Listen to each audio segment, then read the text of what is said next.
చింతపిల్లంక గ్రామం మేము అన్నదమ్ములు అక్క చెల్లెళ్ళు అందరం ఒక కలిసికట్టుగా ఉండేవాళ్ళం అండి. ఇప్పుడు ఈ చర్చీలు వచ్చిన తర్వాత మాకు ఎడగొట్టేసి అక్క చెల్లెల్ని ఎడగొట్టేస్తున్నారండి. ఆ ఎడగొట్టేసింది కాకుండా మేము ఏ కార్యక్రమం చేసుకున్నా మాకు పెళ్ళికి కానీ ఒకరు చనిపోయినా మాకు వత్తలేదండి. మా తర్వాత ఏళ్ళు మేము వాళ్ళు జరిగిన దానికి మేము వెళ్ళి భోజనం చేయటం, వాళ్ళ పెళ్ళిళ్ళకి వెళ్ళటం అన్నీ మామూలుగా మేము వెళ్తున్నామండి. మా దానికి మాత్రం దేనికి వత్తలేదు. సౌండ్ మాత్రం పెద్దది పెట్టేసి మా పిల్లల సోదానికి మా భర్తలు ఏ కష్టపడినాకి వెళ్ళి వచ్చినా వాళ్ళకి నిద్రలు ఉండలేదండి.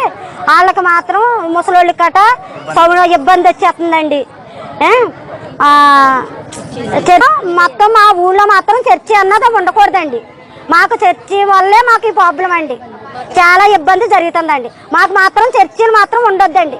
మాకు చర్చిలు మాత్రం దయచేసి మా చర్చిలు తీసేయండి.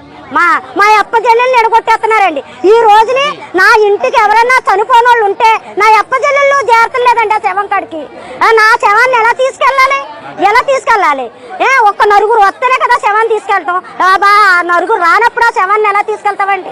దేనికి కట వత్తలేదండి. ఒక పెళ్లికి వత్తలేదు, ఒక దేవుడు భోజనానికి వత్తలేదు, ఎవరైనా చనిపోతే వత్తలేదు, దేనికి వత్తలేదు. మా దేవుడు గొప్పడు అంటున్నారు మీరు. మేము చాలా దౌర్జన్యం చేస్తున్నారండి.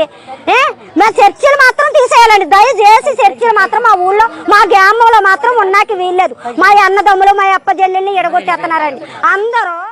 అండి మాది ముమ్మడివరం మండలం చింతపల్లం గ్రామం అండి. మా గ్రామంలో 4 చర్చిలు ఉన్నాయండి. 4 చర్చిలు ఉండి వాళ్ళు మేము భోజనం చేసి వాళ్ళు పిలిస్తే మేము భోజనానికి వెళ్తామండి.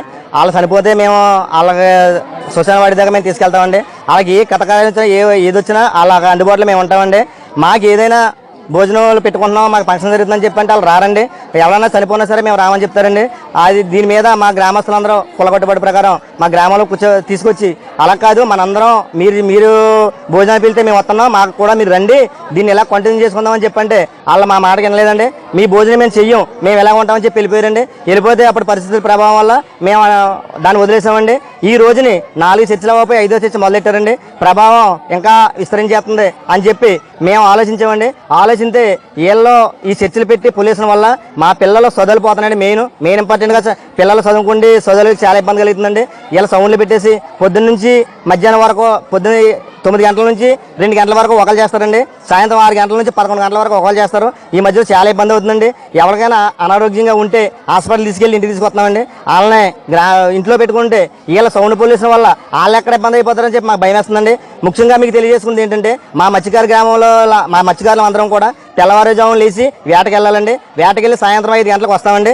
5 గంటలకు వచ్చి కనీసం గంట సేపు పడుకుందాం అనుకున్నా సరే మాకు రెస్ట్ దొరకట్లేదండి. ఎప్పుడు చూసినా మాకు వారానికి 4 సార్లు 5 సార్లు ఇంకెక్కడ పెడితే అక్కడ పెట్టేసి మమ్మల్ని ఇబ్బంది పెట్టేస్తున్నారు. దాని కారణంగా మేము ఏటలకు వెళ్ళలేకపోతున్నామండి. ఈ ఏటలకు వెళ్ళి మా జీవనోపాధి మేము మనుగుడికి దెబ్బతినేస్తున్నాం. మాకు మేమేం తెచ్చుకోలేకపోతున్నాం. దాని కారణంగా దయచేసి దీని మీద ఏం చేద్దామని చెప్పి మా పెద్దలందరూ ఇది చట్ట ప్రకారం మాట్లాడదామని చెప్పి వెళ్ళి కలెక్టర్ గారికి ఒక కాగితం పెట్టామండి.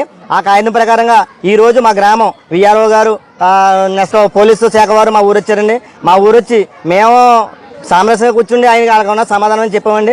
దయచేసి మా గ్రామంలో చర్చలు పెట్టనివ్వకుండా మీరు మమ్మల్ని రక్షించాలని, మా ఇవన్నీ కూడా మీరే కాపాడాలని మీ అందరికీ మరీ విన్నవించుకుంటున్నామండి.